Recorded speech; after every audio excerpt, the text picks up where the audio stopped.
Good morning and welcome back to Early Riser Workshop. I'm Earl, and today we're going to take a look at this Braun corded LED work light. It's a 2000 lumens.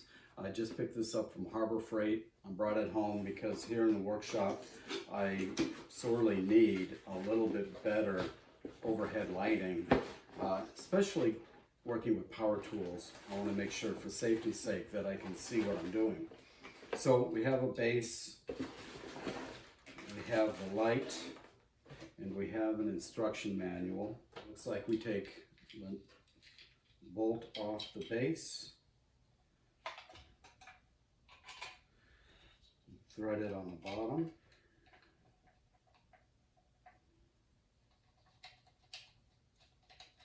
This is pretty simple, pretty easy assembly.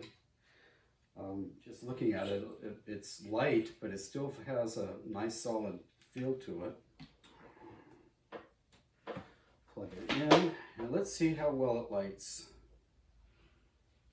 The power switch is on the back. Well,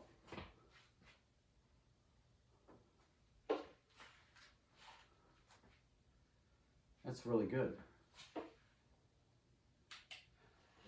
Well, that's it for an unboxing of the Braun corded LED work light, 2000 lumens, that I just picked up from Harbor Freight. This is Earl at Early Riser Workshop. Thanks for watching. We'll see you next time.